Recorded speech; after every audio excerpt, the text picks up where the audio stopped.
오늘도 하나님께서 저와 여러분에게 주시는 말씀은 시편 86편 1절 이하의 말씀을 통하여 시편의 개인 강구실을 보라 하신다는 말씀의 제목으로 하나님의 말씀이 선포될 때 하나님의 목적 계획 뜻이 잘 들려져서 그 말씀에 순종할 때 주시는 참 복을 마음껏 누리시는 저와 여러분 되기를 주의 이름으로 축원합니다. 시편 속에는요 개인이 하나님께 기도하는 시가 45편이 있다 했고요. 그 45편을 순서대로 쭉 우리가 보고 있는데 오늘 우리 봐야 될 분량이 86편, 88편, 94편, 102편 이렇게 시간이 되는 대로 보겠는데 총 오늘이 12번째 시간입니다. 그럼 이제 몇 편 안 남았는데요. 이거 다 하고 나면은 150편, 10편 중에 3분의 1 정도가 다 공개되거든요. 양이 상당히 많죠. 그리고 10편을 교회에서 하루에 한 편 정도 정해놓고 새벽에 이렇게 보면은 150일을 봐야 되는데 상당히 길죠. 그렇게 하면은 지칩니다. 분량이 좀 많은 것 같아도 속도를 좀 내서 이렇게 가고 이번에 주시는 은혜를 다 우리가 받아들이지 못하면 다음 회차에서 보면 된다. 이것도 좋은 방법인데 그리고 좀 아쉬운 것이 우리가 천년만년 살 수가 없잖아요. 내일을 사실 기약할 수 없잖아요. 내일이 뭡니까? 여기 지금 예배드리고 문 밖에 나가서 어떻게 될지 우리 알 수 없잖아요. 그래서 최선을 다해서 하나님의 영감, 은혜 주시는 만큼 우리가 책을 보는 겁니다. 보고 오늘 주시는 은혜에 감사하고 또 거기에 부합한 삶을 살아가는 것. 이게 배우기는 실컷 배웠는데 행함이 없는 믿음은 어떤 믿음이랍니까? 야고보는 그걸 보고 죽은 믿음이라 이렇게 이야기하거든요. 믿음의 정체, 믿음은 반드시 성장해 나가야 된다는 이 인식을 항상 갖고 있어야 됩니다. 나이가 들면은 들수록 우리 몸은 느려지지만 오히려 믿음은 더 굳건히 세워져 가야 된다. 이게 아브라함을 보면 그렇게 확실히 표시나잖아요. 75세 때가 훨씬 젊었죠. 175세까지 나이가 되면 사람이 느려지잖아요. 그런데도 신앙은 더 민첩했습니다. 그 이스마엘을 붙들고 하나님께서 내 상속자가 될 것이다. 이렇게 처음에는 그 앞에는 다메섹 엘리에셀을 갖다 자기 상속자로 생각했거든요. 아들이 없었을 때. 그 다음에 이스마엘을 주니까 이스마엘이 상속자를 생각했고 그런데 이제 하나님의 말씀에 대한 오해죠. 이렇게라도 첩을 통해서 난 아들을 상속자로 만드는구나 하고 거기다가 마음을 뺏기고 있을 때 하나님께서 아니다. 그 정통계보로 가야 된다라고 설명하죠. 그리고 나서 이삭이 태어나니까 하나님 말씀이 맞은 거죠. 그런데 그 이삭 때문에 이제 기뻐하고 즐거워하고 이삭의 마음을 많이 주고 있을 때 하나님께서 이삭을 사람을 갖다가 짐승처럼 취급해서 내게 제사를 드려달라 이렇게 이야기할 때 묻도 듣도 안 합니다. 아무 말도 안 하고 그 말에 순종하고 모리아산까지 올라가잖아요. 올라갈 때 하나님께서 다급했죠. 가만 서 중지 뒤에 숯불에 걸려있는 염소를 봐라 하고 그걸 대치시켜주고 믿음을 인정해 준 겁니다. 이게 이제 나이가 들면 들수록 진짜 제대로 된 믿음이 완성되어 가 있다가 마침내 하나님 앞에 우리 진짜 믿음을 보여드려야 되는 거죠. 그리고 이제 얼마 되지 못해서 175세 수가다 하잖아요. 그러니까 우리가 나이가 먹는 것이 먹으면 먹을수록 하나님과 관계가 더 짙어지고 뜨거워져야 된다 하는 것은 기정사실입니다. 성경은 그걸 이야기하거든요. 오늘 볼 86편 전체의 대주제는 환난 중의 기도입니다. 당연히 환난 중에 기도하겠죠. 그런데 말은 그렇게 쉬운데 환난 중에 기도 잘 안 됩니다. 환난이 다가오면은 정신이 없어서 기도 잘 못합니다. 7절에 보면은요. 나의 환난 날에 내가 주께 부르짖으리다. 주께서 내게 응답하십니다. 이게 하나님께 진실한 마음으로 기도하면 하나님 반드시 들어주시죠. 1절부터 봅니다. 여호와여 나는 가난하고 궁핍하고 우리가 하는 기도를 하나님께서 응답하여 달라. 이거는 개인 기도니까 또 개인으로 이렇게 기도하면 되겠죠. 나는 경건하오니 내 영혼을 보존하소서.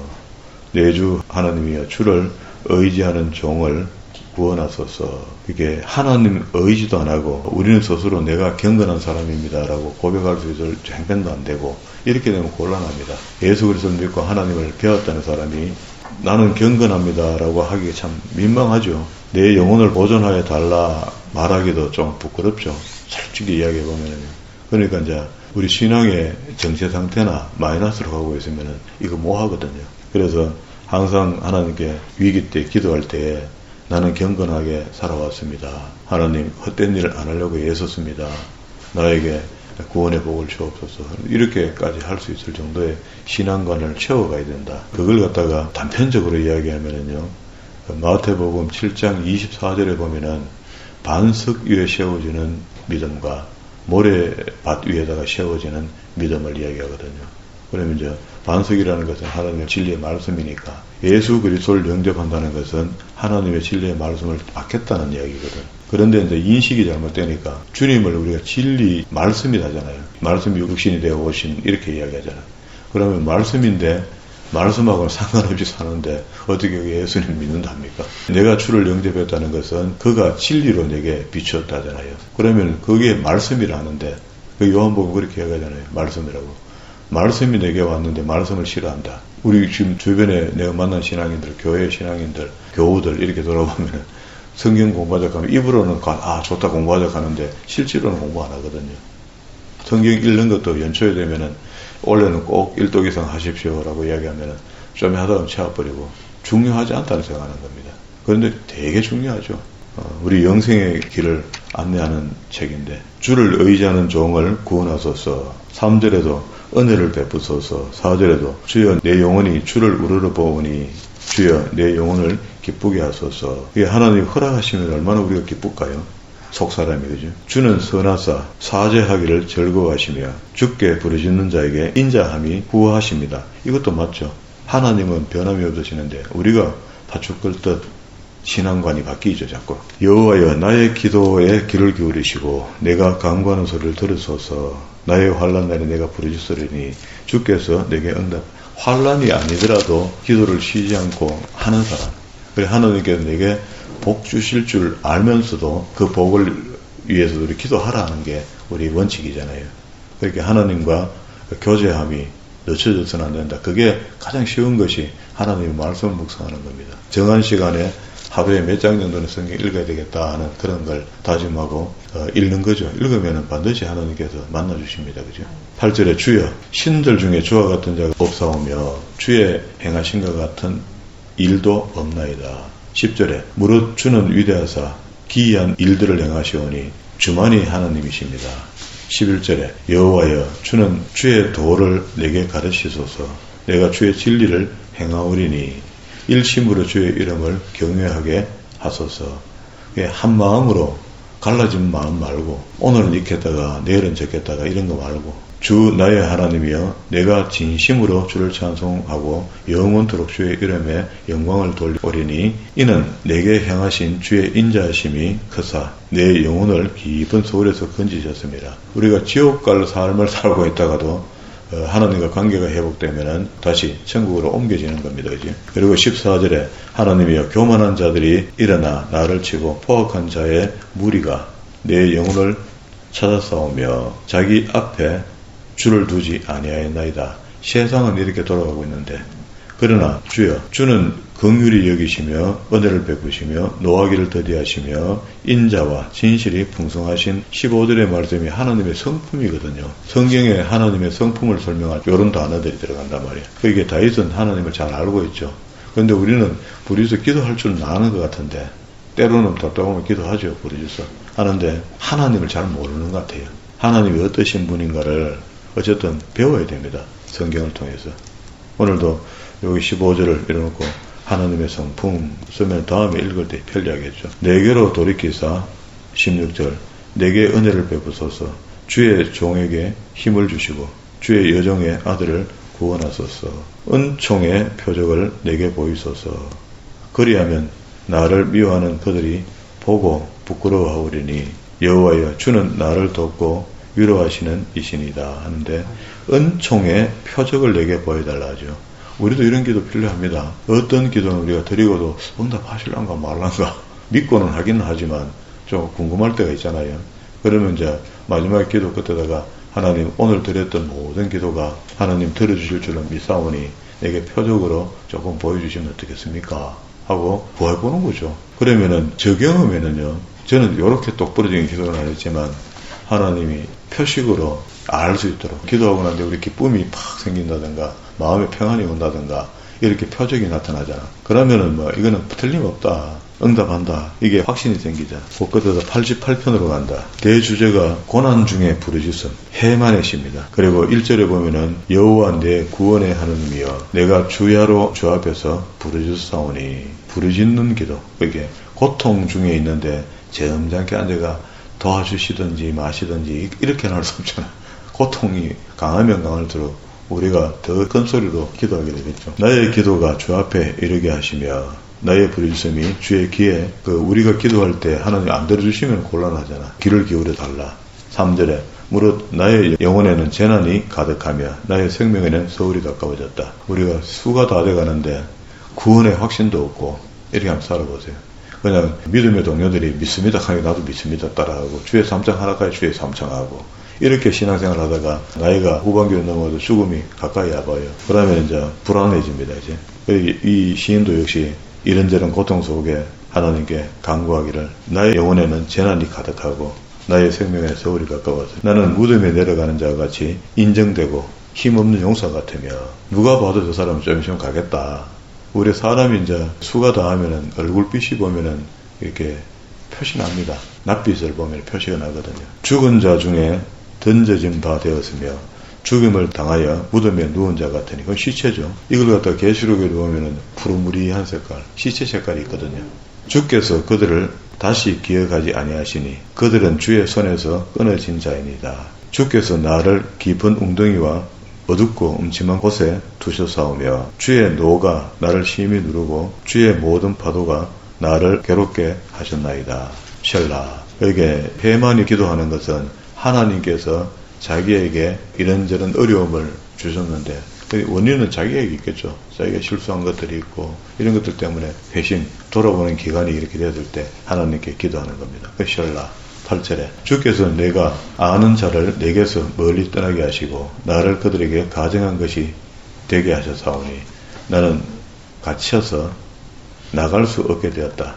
곤란으로 말미암아 내 눈이 쉬하였나이다. 여호와여 내가 매일 주를 부르며 주를 향하여 나의 두 손을 들었나이다. 주께서 죽은 자에게 기이한 일을 보이시겠나이까. 죽거나 무슨 소용이 있나. 유령들이 일어나 주를 찬송하면 됩니까?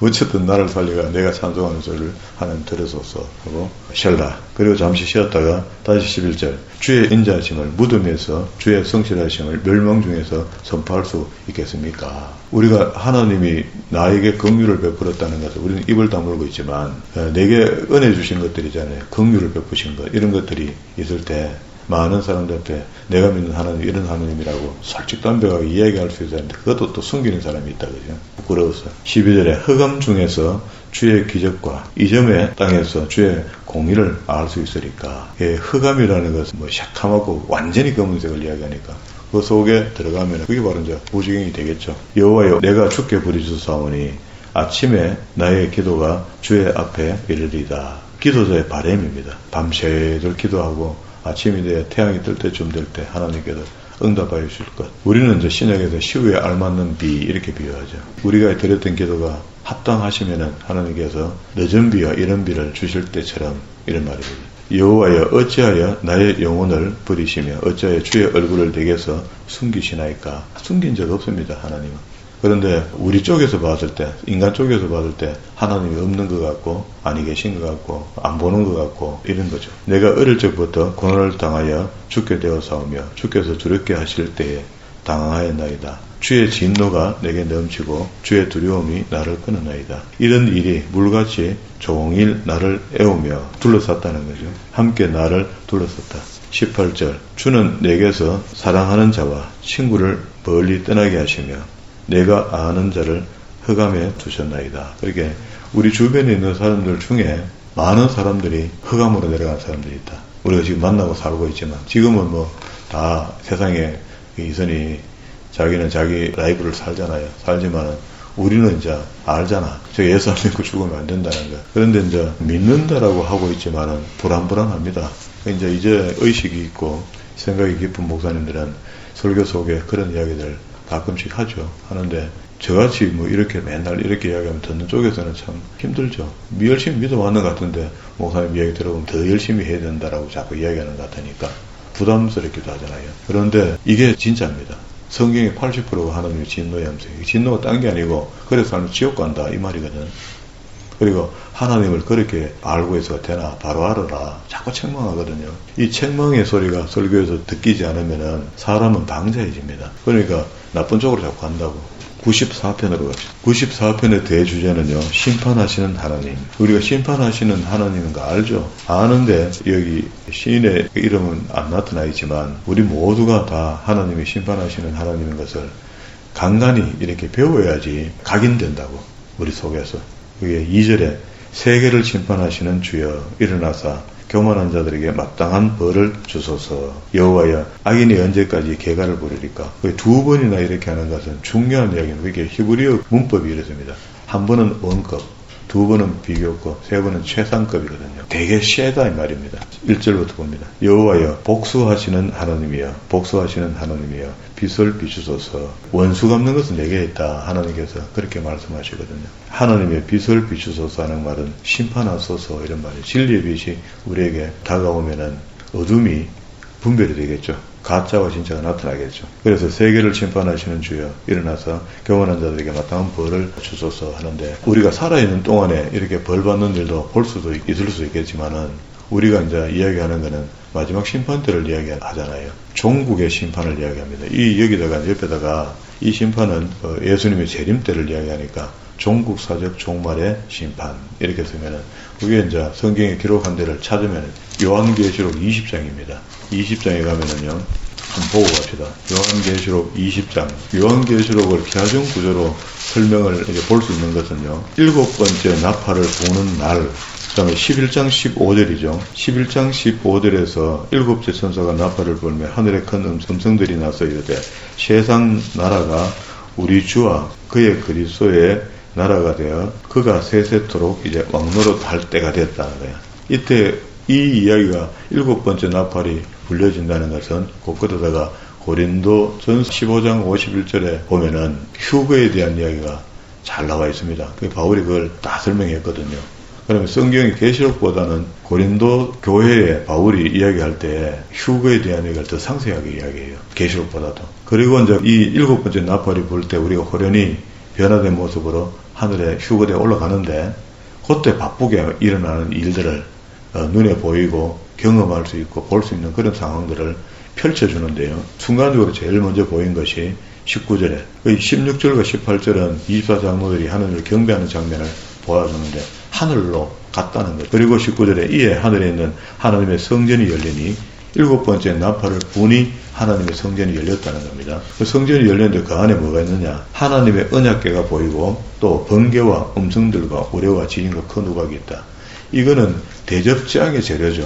지금 첫 번째 재앙은 인재앙, 두 번째 재앙은 나팔재앙, 세 번째 재앙은 대접재앙인데 7번째 나팔을 불고 난 뒤에 대접재앙이 부어진다는 것은 우리하고 상관이 없어요. 믿는 사람들은. 그때 우리는 휴거돼서 변화된 몸으로 하늘 계신 곳에 가야 되는데 그때 잠시 하늘을 열어서 보여주는데 여기 대접재앙으로 사용될 재료들을 보여준 겁니다. 땅의 심판. 그러고 난 뒤에 이제 이 심판과 더불어 5방향의 계시가 성경에 눕혀서 기록을 해놨다고. 그래서 12, 13, 14장이 영적으로 이스라엘이 타락할 때부터 그렇게 하늘에 천사가 타락해서 땅의 건설을 잡고 하나님께서 한시적으로 허락한 거죠. 허락했다가 때가 되니까 이제 심판하신다 하는 것을 12, 13, 14장에 이야기하는데 14장에 가면 14만 4천이 구원받고 그러니까 마지막 때까지도 우리가 해야 될 것은 요절로 보면은 14장 12절에 성도들의 인내가 거룩한 성도라죠. 하나님을 믿는 사람들의 인내가 마지막 7번째 나팔을 불 때까지 있다는 겁니다. 그들은 하나님의 계명과 예수 믿는 믿음을 지키는 자다. 하나님의 계명을 빼버리고 예수만 믿겠다는 그게 잘못됐다는 겁니다. 예수 그리스도를 영접했으니까 주님께서 우리에게 진리로 오셨다는 것은 보혜사 성령이 말씀이라는 말씀. 허물허물한 영체로 온 게 아니고 하나님의 성령이 오셨다는 것은 진리의 빛이 내게 비춰졌고 그 진리가 내게 임하였다는 거예요. 그래서 그 진리로 하여금 우리의 삶이 움직여지고 있다.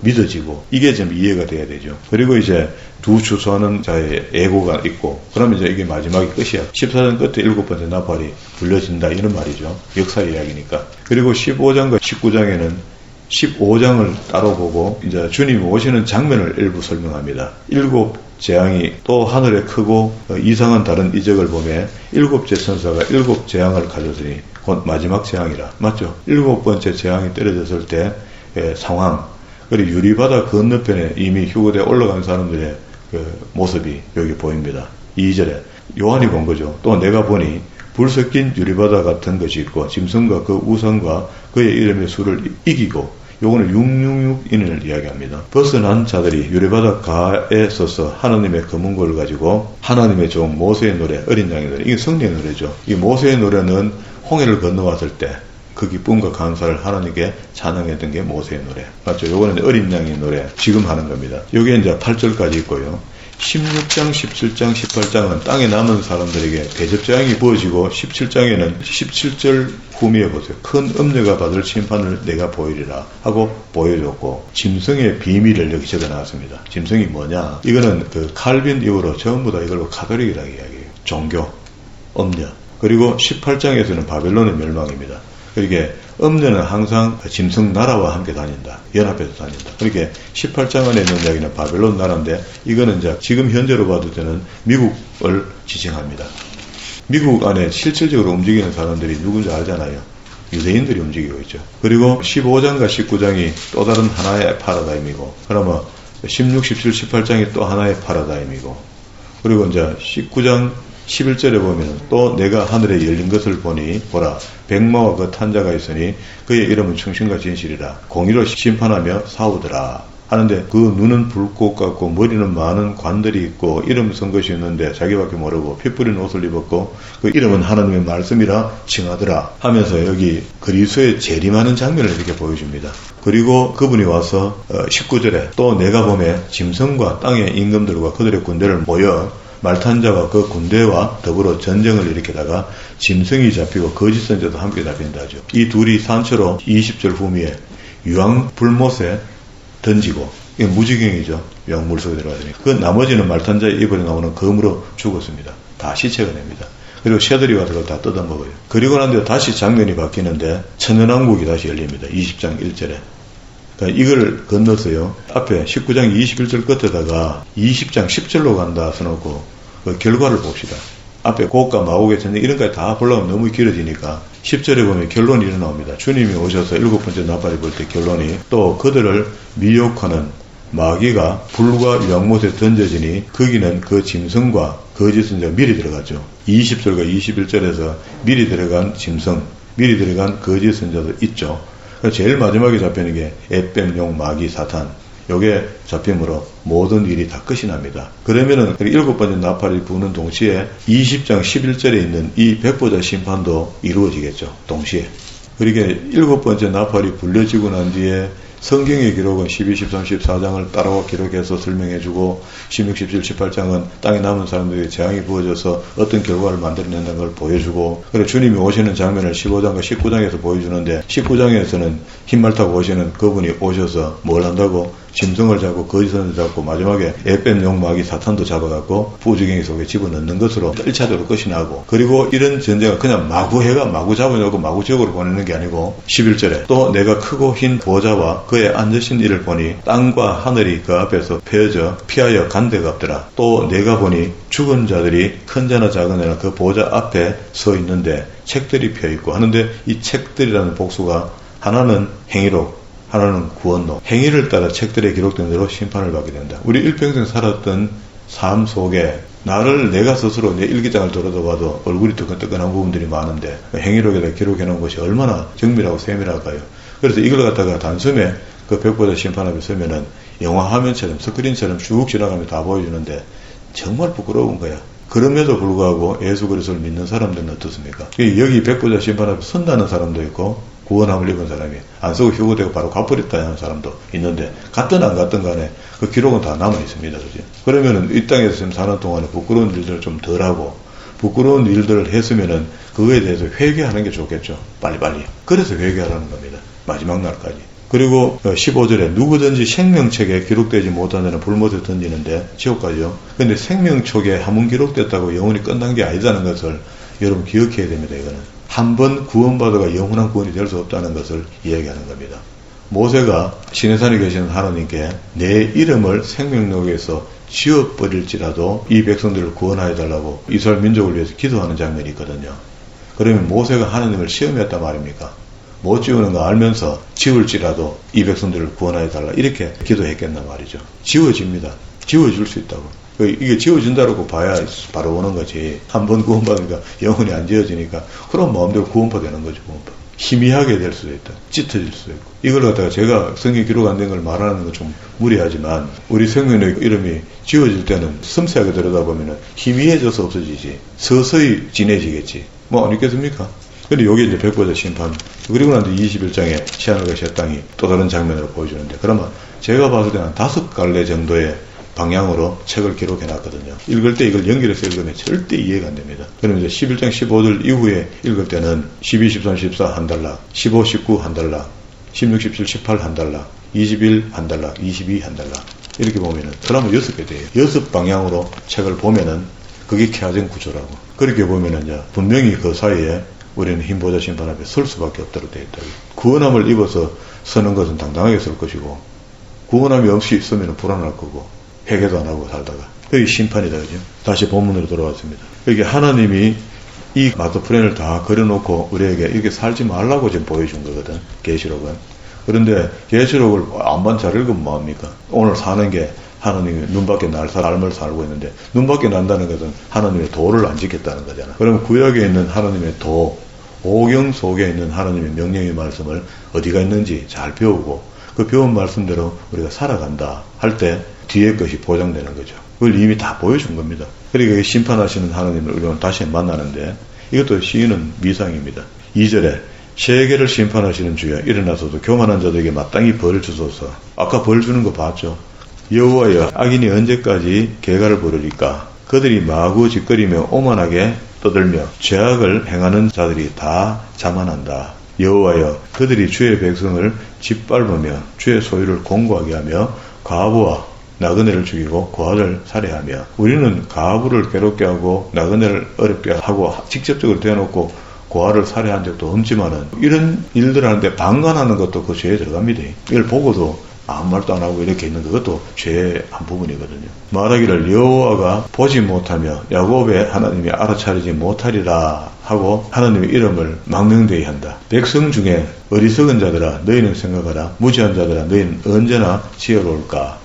9절 귀를 지으시니가 듣지 않겠느냐. 눈을 만드시니가 보지 않겠느냐. 진리입니다. 진리. 묵백성을 징벌하시는 이 곳 지식으로 사람을 교훈하시니가 징벌하지 않겠느냐. 물었습니다. 징벌하죠. 보지요. 듣지요. 12절에 여호와여 주로부터 징벌을 받으며 주의 법으로 교훈하심을 받는 자가 복이 있습니다. 아멘입니다. 우리는 여기에 이제 늘 힘들어하면서도 하나님 말씀이 맞다라고 고백하는 사람들이니까 그래서 회개만 제때 하기만 하면은 하나님 오늘도 내가 생각이 짧았습니다. 잘못됐습니다. 하고 회개하고 또 고쳐보고 그러나 잊지 말아야 될 것은 징집 행하는 죄 거듭 행하는 죄에 대해서는 사할 제사가 없다 했습니다. 구약에. 회개하고 고쳐라는 말이지 회개하고 거짓도 하고 또 회개하고 거짓도 하고 이렇게 하면 안 된다. 13절 이런 사람에게는 환난의 날을 피하게 하사 하나님의 징벌을 받고 교훈을 받는 이런 복 있는 사람은 환난의 날에 은혜와 긍휼로 인재앙, 나팔재앙 이런 재앙들이 임할 때도 구원받은 사람들은요 좀 상황이 낫다 했습니다. 하나님 은혜와 긍휼로 그걸 모델로 보여준 것이 출애굽할 때 열재앙이 애굽 땅에 내릴 때 유대인들이 살고 있는 땅에는 구별됐거든요. 그것처럼 그렇게 된다는 거예요. 14절에 여호와께서는 자기 백성을 버리지 아니하시며 아멘입니다. 자기의 소유를 외면하지 아니하시며 아멘입니다. 16절에 누가 나를 위하여 일어나서 행악자들을 치며 누가 나를 위하여 일어나 악행하는 자들을 칠까. 누구께서 하나님이 도와주시는 거죠. 여호와께서 내게 도움이 되지 아니하셨다면 내 영혼은 벌써 침묵 속에 죽었다 이런 말입니다. 여호와여 나의 발이 미끄러워진다고 말할 때에 주의 인자하심이 나를 붙들었다. 우리가 걸려서 넘어갈 때쯤 되면 물리적인 넘어가는 거 말고 어떤 미혹에 빠져가 석 넘어가려고 하는데 하나님께서 길을 닫고 마음을 닫게 해서 돌아서게 만드는 거 이런 거 있잖아요. 그거 큰 은혜입니다. 그거 속아 넘어가면 인생 완전히 한 10년은 돌아와야 되는데 그거 안 돌아온 게 얼마나 감사합니까?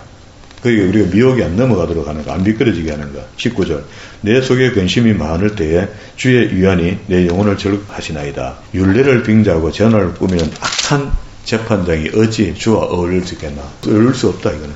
하나님이 재판장이 되시는 거지 세상 사람들이 우리를 재판한다고 하는데 그건 좀 악하다. 그들이 모여 의인의 영혼을 치료하며 무죄한 자를 정죄하여 피를 흘리려 하나. 누가? 20절 후미에 재난을 꾸미는 악한 재판장이 그렇게 한다. 여호와는 나의 요새시요 나의 하나님은 내가 피할 반석이라. 그들의 죄악을 그들에게 돌리시며 그들의 악으로 말미암아 그들을 끊으시려니 그 자신의 지은 악 때문에 자기가 망하는 거지 하나님이 망하게 하시는 것도 없습니다. 사실은 원칙적으로 보면 그렇거든요. 그리고 이제 우리가 예수 그리스도를 영접하고 나를 성화시켜 나가고 하는 이런 과정들을 하잖아요. 하는데 이때 하나님께서 옵션으로 보혜사 성경까지 진리의 영을 넣어주면서 그 진리 하나님의 말씀에 순종하는 자들을 구원시키겠다는 거거든요. 그걸 구원받을 때는 필요 없었잖아요.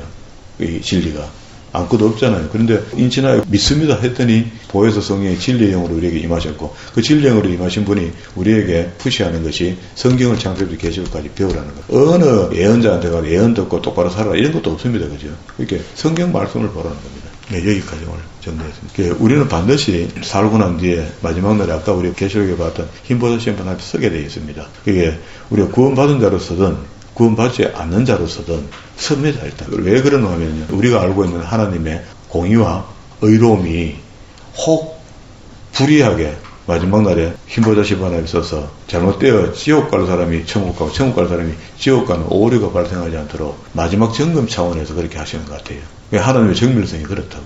그래서 가짜가 절대 천국 갈 수 없습니다. 진짜가 절대 지옥 갈 수가 없습니다. 이게 원론으로 생각하고 그러면은 우리가 이 땅에서 천국 갈 백성으로 살아야 되는데 그러면은 이제 회개가 아주 중요한 한 모티브가 되는 거라. 우리가 점점이 생각하고 눈으로 마음으로 생각으로 또 행동으로 죄진 것이 있다고 우리가 성경에 걸림이 되거든. 바로 회개하는 겁니다. 회개하고 바르게 살고 그러다 보니까 이제 입을 조신하게 띄게 되는 거죠. 말을 함부로 못 합니다. 내한테 직접 독태라는 사람에게 내가 요구해도 되는데도 할 수 있는 입장이 되는데도 하지 않는 것이 혹 그것이 내가 또 회개거리가 되면은 내 말 피곤하니까 안 하는 거죠. 그런데 이번만은 내 해야 되겠다. 그럼 계속 해봐요. 하고 회개하고 하면은 할수록 마음에 담담이 생기니까 죄를 더 짓게 됩니다. 그런 식으로 살면. 그런데 하나님 방법대로 살면은 좀 쪼다갖고 병신 같지만 그게 하나님의 백성 맞거든요. 그리고 그게 강한 겁니다. 우리가 보장되었기 때문에 하나님의 심판을 두려워해야 됩니다. 마지막 날에 쓸 때 착하고 죽는 종아 아니면 악하고 게으른 종아 둘 중에 하나거든요. 착하고 죽는 종아라고 칭찬받는 것이 이 땅에서 하나님의 말씀의 선전판으로 사는 겁니다. 하나님의 광고판으로 사시다가 마지막 날에 착하고 죽는 종아라고 칭찬받는 저와 여러분 되기를 주의 이름으로